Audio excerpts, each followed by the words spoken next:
So napakaganda ng ating ampalaya mga idol. Makita naman natin talaga yung saan ka ba may ampalayang bubunga ng bunga ng tumito. Yan. Ito mga idol, oh. Ang dami ng bunga. Ampalaya na yan, oh. Yun, oh. Yay, ang dami ng bunga ng ampalaya. Ay, nagbunga na talaga ang ampalaya, oh. Pula-pula pa mga idol, oh. Ayun. So tuyong-tuyo na po yung tumito, tapos ginapangan ng mga idol ng ampalaya, kaya nagkaroon ng parang ang ampalaya ay bumunga ng tumito.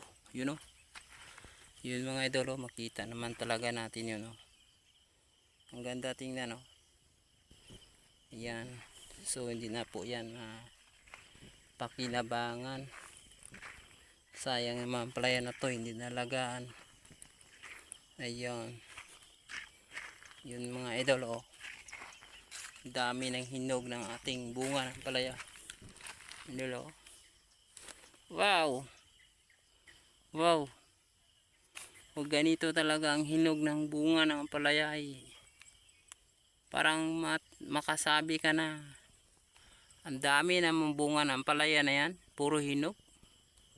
You know? Ayan. Makita naman natin talaga, idol, oh. Ampalaya yung gumapang, ang dadaming bunga. Yan. So thank you very much mga ka-idol. So watch up tayo sa ating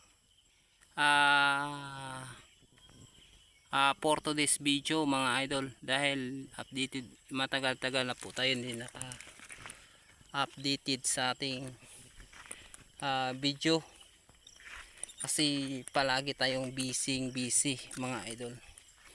So ito po yung gardening natin nga parang inabutan na yata ng sobrang mainit na panahon, tag-init na panahon mga idol.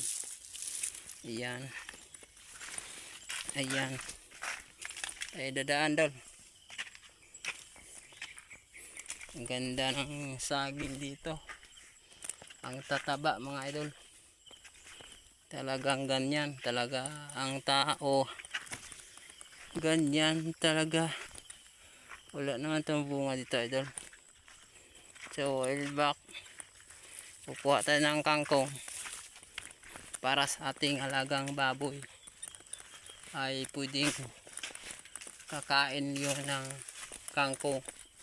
Nilaga nating baboy mga idol. Ayun. So tayong konting talong para sa ating ulam.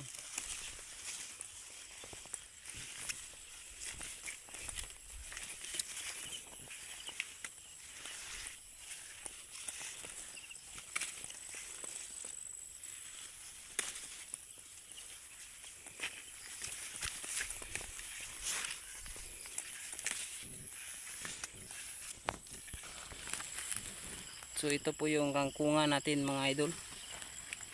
So ang dami ito idol, oh.